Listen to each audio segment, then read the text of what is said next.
क्या आपने कभी ऐसा महसूस किया है कि आपके कम्युनिकेशन स्किल्स ही आपकी सफलता की बहुत बड़ी बाधा बन चुकी हैं? आपने क्या कहीं ऐसा फेल किया है कि आपके अंदर नॉलेज भी है, एक्सपीरियंस भी है और टैलेंट भी है, बट उसके बावजूद भी सफलता आपसे बहुत दूर खड़ी है? ऐसा क्यों? कहीं ऐसा तो नहीं कि आपकी कम्युनिकेशन स्किल्स आपको रोक रही है? कहीं ऐसा तो नहीं है दोस्त कि यहाँ आपकी कम्युनिकेशन स्किल्स ही आपकी सफलता के आगे सबसे बड़ी बाधा बनी हुई है? आज बात करूंगा एक ऐसे पावरफुल टॉपिक के बारे में, अगर आदमी अपनी लाइफ के अंदर उसको इंप्लीमेंट कर ले तो उसको सफल होने से कोई नहीं रोक सकता। जी हाँ, मैं बात कर रहा हूँ ऐसे इफेक्टिव कम्युनिकेशन टिप्स के बारे में जो आपको आज से सीखनी चाहिए। मैं आपका दोस्त, आपका host Rohit Beduri and inspirational speaker. चाहे आप अपनी लाइफ में कैसा भी इंटरव्यू देने जाएं या अपने ऑफिस की किसी भी मीटिंग के अंदर हो, कम्युनिकेशन स्किल्स हर जगह काम आएगी। और उस दौरान ये देखा जाता है कि आप अपने आप को किस तरीके से प्रेजेंट करते हैं, किस तरीके से पेश करते हैं। सामने वाला जो या तो आपका इंटरव्यू ले रहा है या फिर सामने उस वक्त उस मीटिंग हॉल के अंदर बैठकर के आपके शब्दों को सुन रहा है, वो केवल आपके शब्दों को नहीं सुनता है दोस्त, आपके शब्दों के साथ साथ आपके चाल ढाल को, आपके हाव भाव को सब नोटिस करते हैं। इसीलिए ये सारी चीजें आपकी कम्युनिकेशन का पार्ट बनती है।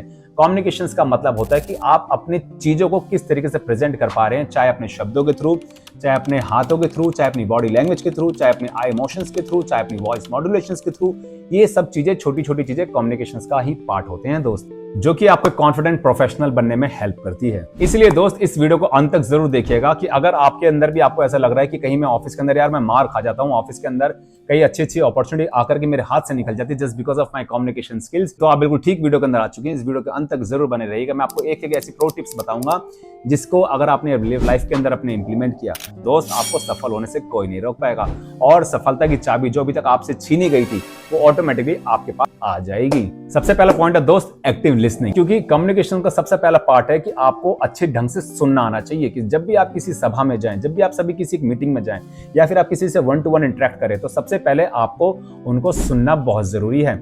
क्योंकि जब आप लोगों की बातें सुनते हैं तो वो आपके अंदर अटेंशन देखते हैं कि आप कितना अटेंशन पे कर पा रहे हो और आपके अंदर वो इंटरेस्ट शो करते हैं कि यार नहीं, ये बंदा मेरी बातों को दिल से समझ रहा है। तो जब आप इस तरीके से काम करते हैं तो आप सामने वाले को अपने साथ कनेक्ट करने की कोशिश करते हैं। आप उनको रिवर्ट में हाँ, yes I do agree with you, तो जब आप इस तरीके से जब आप उनको रिप्लाई करते हैं तो उनको नजर आता है कि यार ये बंदा मेरी बातों में इंटरेस्ट रखता है और ये बंदा बिल्कुल गहराई से मेरी बातों को समझने का प्रयास भी कर रहा है ना। Point number 2, clear and concise speech. Communication का दूसरा तरीका है दोस्त अपनी बातों को क्लियर और कंसाइज तरीके से समझना और समझाना। बहुत ज्यादा घुमा फिरा करके बात करने से लोग आपसे कटना स्टार्ट हो जाएंगे। जो भी बात आप अपनी बातों को लोगों को बताना चाहते हैं वो क्रिस्प, क्लियर एंड ट्रांसपेरेंट होनी चाहिए, जिससे कि एक बारे में आदमी को समझ में आ जाए कि आपके शब्दों का महत्व क्या है, आपकी इंपॉर्टेंस क्या है, आप कहना क्या चाहते हैं। जब भी आप किसी से बात करने के लिए जाएं, अगर आपको लग रहा है कि मुझे ऑफिस में अपने सीनियर से कोई बात करनी है या फिर अपने जूनियर से कोई बात करनी है, सबसे पहले तो आप अपने कुछ पॉइंटर्स तैयार कर लीजिए, मुझे किस किस टॉपिक पे अपने सीनियर से क्या क्या बात करनी है। और हाँ, एक चीज का जरूर ध्यान रखिए दोस्त, इसमें कोई टेक्निकल जैगरन्स का यूज मत किया जाएगा। ऐसा वो इतना इंटरेस्ट नहीं लेगा सीनियर आपकी बातों पे, तो बेटर है कि आप पॉइंट टू पॉइंट बातें करें, जिससे कि उनका टाइम भी सेव हो और आपका टाइम भी सेव हो। और उसी तरीके से अगर आप इंटरव्यू देने भी अगर आप जा रहे हैं तो इंटरव्यू के टाइम पे अगर सपोज आपके इंटरव्यूअर ने आपसे कोई एक सवाल पूछा, कि आप डायरेक्टली क्लियर शब्दों में जवाब दीजिए, ना कि घुमा फिरा कर बात कीजिए कि ऐसा वैसा फलाना ढमकाना नहीं। वो आपको वहीं पे भांप लेगा दोस्त कि आप किस लेवल के आदमी हो। क्योंकि इंटरव्यू के टाइम पे आपकी टेक्निकल नॉलेज तो मैटर करती है, लेकिन उससे ज्यादा मैटर करती है कि how you communicate with your words. आप अपने शब्दों से बताना क्या चाह रहे हो और आपकी बॉडी लैंग्वेज इस लेवल की होनी चाहिए कि आपका शरीर का एक एक रोम उस इंटरव्यू लेने वाले से बात करे, ना कि आपके शब्द बात करे। जब ये सामने वाला जब बंदा देखता है यार how interested this person is, वो अपने आप को कितना एंजॉय कर रहा है अपने इस शब्दों को बताने के लिए और अपने मेरे इन सवालों को जवाब देने के लिए कितना एक्टिवली पार्टिसिपेट कर रहा है, तो उसको आपके अंदर इंटरेस्ट नजर आता है और वो आपको जॉब देने में कतराएगा नहीं। उसको समझ में आ चुका होगा कि नहीं यार, this is the right personality which I am always looking for. तो आपको ये देखना पड़ेगा कि टेक्निकल जैगरन से ज्यादा ना आप सिंपल और क्लियर बातें करेंगे तो हमेशा आप लोगों को दिल में उतरेंगे ना। Point number 3, non verbal communication. जिस तरीके से आपके एक एक शब्द मैटर करते हैं उसी तरीके से आपकी बॉडी का एक एक पार्ट भी उतना ही इंपॉर्टेंट है कम्युनिकेशन स्किल्स के अंदर। क्योंकि बोलने का तरीका तो सिर्फ एक आपका 20% होता है, but how you speak with your words that is the 80%। इसको मैं बोलता हूं 80-20 प्रिंसिपल्स। आपके शब्दों के साथ साथ आपकी बॉडी का एक एक रोम आपका बोलना चाहिए। जब आप किसी से बात करते हो कॉन्फिडेंस के साथ उनकी आंखों में आंख डाल करके बात कीजिए और चेहरे पे थोड़ी सी स्माइल के साथ उनसे बात कीजिए। उनको लगना चाहिए कि यार आप उस बंदे के अंदर इंटरेस्ट शो अदा कर रहे हैं। और आपके साथ साथ आपके हाथ उठाने के तरीके, आपके बात करने के तरीके, कहां आपको वॉइस की मॉड्यूलेशंस करनी है, कहां पे आपको पॉज लेना है, कहां पे आपको स्टॉप होना है, ये सारी चीजें कम्युनिकेशंस का ही पार्ट होता है। इसमें सबसे बढ़िया टिप ये हो सकती है दोस्त आपके लिए, जब भी आपको कोई एक ऐसा मौका मिले कि मुझे अपने सीनियर्स के सामने जाने का मौका मिलेगा या अपनी कोई स्पीच देने का मौका मिलेगा जहाँ पे 4-5 या 10-20 लोग ऑफिस के लोग होंगे, तो आप अपने आप को एक सिंपल और अपने स्ट्रेट फॉरवर्ड के साथ, चेस्ट आउट के साथ अपना उनसे बात कीजिए, उनको बताइए कि हाउ कॉन्फिडेंटली यू आर, और अपने काम को बेटर तरीके से प्रेजेंट कीजिए कॉन्फिडेंस के साथ, और अपने शब्दों के साथ साथ अपनी बॉडी लैंग्वेज को भी पूरी तरह से काम पे लगाइए। Point number 4, empathy in communication.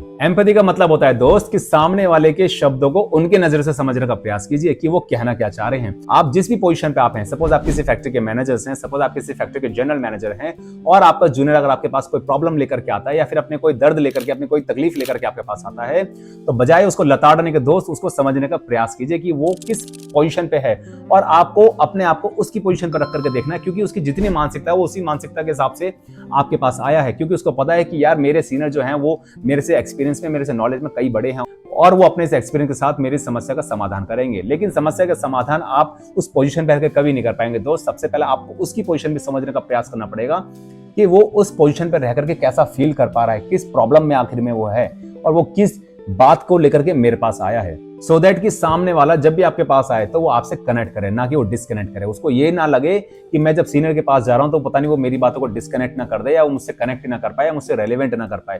तो अपने आप को उस वक्त इतना छोटा बना लीजिए दोस्त, जिससे कि हर आदमी आपको अच्छी से अप्रोच कर सके। और इसमें आप इस तरीके से भी काम कर सकते हैं, जब भी सामने वाला कोई बंदा आपसे बात करने की कोशिश करे और आप उनको इस तरह से बात कर सके, हाँ मैं आपकी तकलीफ समझ पा रहा हूं, या फिर मैं आपके आइडियाज को समझने का पूरा प्रयास कर पा रहा हूं, और मैं समझ सकता हूं जिस भी सिचुएशन से आप गुजर रहे हैं, ऐसी सिचुएशन में ऑलरेडी गुजर चुका हूं। जब आप इस तरीके से कनेक्ट करने की कोशिश करते हैं दोस्त, आपका जूनियर आपके प्रति वफादार हो जाता है, और उसको समझ में आ चुका होता है कि यार घर में तो मेरे माता पिता हैं जिनके साथ मैं बातें कर सकता हूं, लेकिन अपने ऑफिस के अंदर भी मेरे पास भी मेरे ऐसे कोई गुरु, मेरे ऐसे कोई गार्जियन रूप में भी हैं जिनके साथ मैं अपने खुल करके अपनी सारी बातें रख सकता हूं। And now point number 5, give constructive feedback. दोस्तों प्रोफेशनल लाइफ के अंदर कंस्ट्रक्टिव फीडबैक देना एक बहुत ही इंपॉर्टेंट टूल होता है हम सबके लिए, लेकिन इस चीज का ध्यान रखा जाए दोस्त कि जो आपको जो फीडबैक है ना वो कंस्ट्रक्टिव वे में होना चाहिए, ना कि डिस्ट्रक्टिव वे में। Now what is the difference between constructive and destructive? अगर आप किसी को इंप्रूव करना चाहते हैं तो उसको कंस्ट्रक्टिव वे में इंप्रूव करें, ना कि डिस्ट्रक्टिव वे में कि तू तो ऐसा कर दिया, तेरी बस की नहीं है, तू जा, तू हमारी टीम का हिस्सा नहीं है। जब हम इस तरीके से हम बात करते हैं तो हम उसकी आत्मा को तोड़ते हैं। और अगर आप किसी को कंस्ट्रक्टिव वे में हेल्प करना चाहते हैं तो सबसे पहले दोस्त सैंडविच मेथड का यूज कीजिएगा। आपने सैंडविच देखा होगा, ऊपर एक ब्रेड की स्लाइस होती है, उसके अंदर मटेरियल और फिर नीचे स्लाइस होती है, मतलब जब सैंडविच फिर मटेरियल फिर स्लाइस होता है ना, उसी तरीके से आपको भी अपना फीडबैक देना होगा दोस्त। फर्स्ट स्लाइस का मतलब होता है पॉजिटिव, देन बीच में कुछ अपनी जो उसकी कमियां थी उसको बताया जाए, और आखिरी में फिर पॉजिटिव। जैसे कि एग्जांपल के तौर पर मैं बताऊं कि सपोज अगर कोई बंदा स्पीच दे रहा है किसी चीज के ऊपर, अगर हम उसको ये बोल सकते हैं कि आपकी प्रेजेंटेशन की स्टार्टिंग बहुत अच्छी थी, लेकिन आपने जो आखिरी में ये शब्द बोला था ना, इसको अगर थोड़ा इस तरीके से आप कर लेते, या फिर आखिरी में अगर आप ऑडियंस को कनेक्ट करने की कोशिश करते तो आपकी प्रेजेंटेशन और अच्छी हो सकती थी।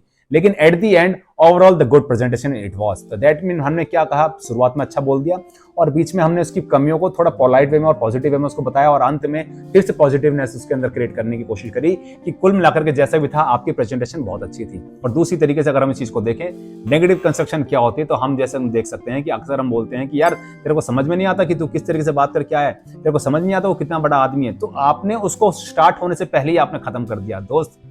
इसको बोलते हैं नेगेटिव फीडबैक देना। कभी भी किसी को नेगेटिव देने के बजाय उसको पॉजिटिव वे में करेक्ट कीजिएगा दोस्त। और जब आप इन सारी टेक्निक्स को, जो भी अपने टेक्निक्स अपनी वीडियो के अंदर बताइए, जब आप इन सारी टेक्निक्स को अपने लाइफ में डेली बेसिस पे आप इसको इंप्लीमेंट करने की कोशिश करते हैं, तो आप देखेंगे धीरे धीरे आपका कॉन्फिडेंस लेवल 7वें आसमान पर चढ़ता चला जाएगा।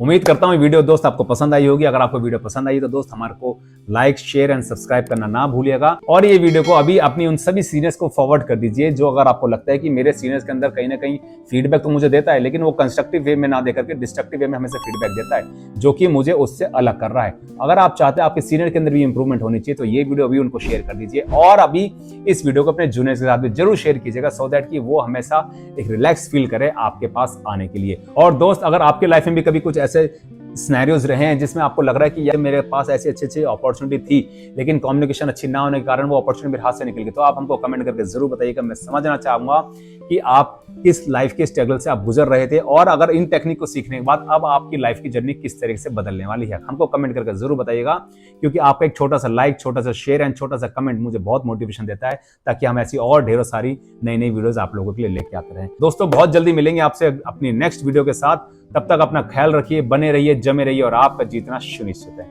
हरे कृष्णा।